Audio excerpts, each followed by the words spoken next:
Halo semuanya, perkenalkan nama saya Mikael Elbert Simandulang, kelas 11 MIPA 2 SMA Negeri 2 Lintong Nihuta. Pada kesempatan kali ini, saya akan menjelaskan tentang sistem koordinasi. Jadi, mohon perhatian kita bersama.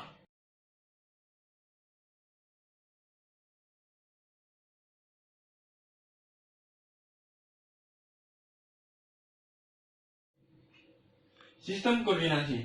Sistem koordinasi yaitu sistem organ yang mengatur kegiatan tubuh manusia agar selalu serasi dan terpadu.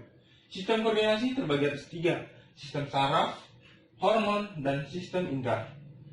Sistem saraf terdiri atas 2, yaitu sistem saraf pusat dan sistem saraf tepi. Sistem saraf pusat bersifat respon cepat dari sistem saraf oleh sinyal-sinyal listrik impuls dari ion. Sistem saraf pusat terletak di otak dan sumsum tulang belakang. Otak yaitu pusat pengolahan informasi. Otak terbagi atas 3. Pertama, otak besar. Otak besar yaitu pusat pengendalian indera atau pusat berpikir. Yang kedua, otak tengah, yaitu interneuron otak. Dan yang ketiga, otak belakang, meliputi jembatan faral, sumsum lanjutan, dan otak kecil. Yang kedua, sumsum tulang belakang. Sumsum tulang belakang berfungsi penghubung impuls ke otak. Dan yang kedua, jarak terpendek pada gerak refleks.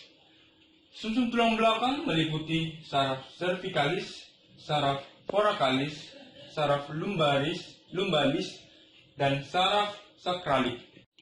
Setelah sistem saraf pusat, kita masuk ke sistem saraf tepi. Sistem saraf tepi yaitu mengantarkan impuls atau serabut saraf dari reseptor ke pusat saraf. Sistem saraf tepi dapat dibedakan menjadi 2, yaitu arah impuls dan cara kerjanya. Arah impuls antara lain, pertama, neuron sensorik. Neuron sensorik yaitu mengantarkan impuls dari reseptor ke pusat saraf. Dan yang kedua, neuron motorik. Neuron motorik yaitu mengantarkan impuls dari pusat saraf ke efektor. Yang kedua, cara kerjanya. Cara kerjanya antara lain sistem saraf sadar dan sistem saraf tak sadar. Sistem saraf sadar seperti gerakan biasa yang kita lakukan sehari-hari. Langkah-langkah gerakan saraf tidak sadar yaitu reseptor masuk ke saraf sensorik, lalu ke otak, masuk ke saraf motorik, dan akhirnya ke efektor. Contohnya seperti berjalan dan berpindah. Yang kedua, sistem saraf tak sadar. Sistem saraf tak sadar yaitu gerakan tiba-tiba atau impuls tidak diolah oleh otak. Langkah-langkahnya mulai dari reseptor, masuk ke saraf sensorik, masuk ke sumsum tulang belakang, lalu ke saraf motorik, dan akhirnya ke efektor. Sistem saraf tak sadar terdiri dari pertama, sistem saraf simpatik. Sistem saraf simpatis sifatnya meningkatkan aktivitas fisiologi. Dan yang kedua, sistem saraf parasimpatis. Sistem saraf parasimpatis yaitu sifatnya menurunkan aktivitas fisiologi. Setelah sistem saraf yang kita pelajari, kita masuk ke bagian kedua yaitu hormon. Hormon adalah bromolekul yang aktivitasnya dapat mengatur pertumbuhan reproduksi, metabolisme, tingkah laku, dan keseimbangan. Hormon dihasilkan oleh kelenjar endokrin. Kelenjar endokrin terdiri atas pertama, hipofisis, yaitu terdiri dari adenocorticotropic hormone atau ACTH. Yang kedua, antidiuretic hormone atau ADH. Dan yang ketiga, follicle stimulating hormone atau FSH. Yang kedua, kelenjar adrenal. Kelenjar adrenal itu berfungsi mengubah glikogen menjadi glukosa. Yang ketiga, kelenjar tiroid. Kelenjar tiroid terdiri atas kalsitonin, tiroksin, dan triodotironin.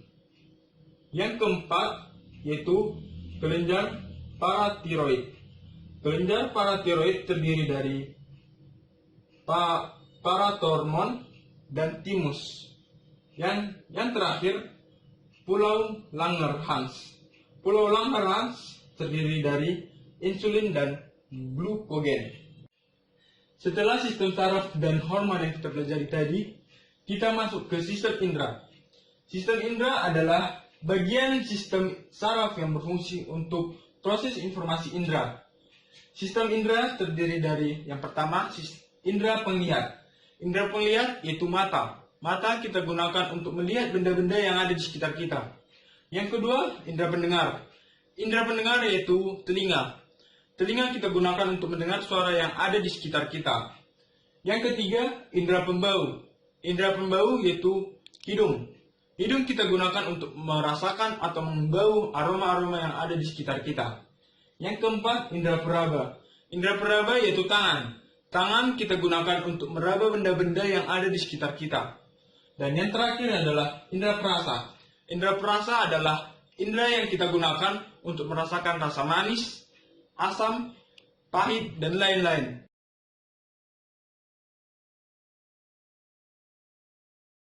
Sekian video kali ini tentang sistem koordinasi. Semoga ilmu ini dapat bermanfaat untuk teman-teman yang ada di rumah.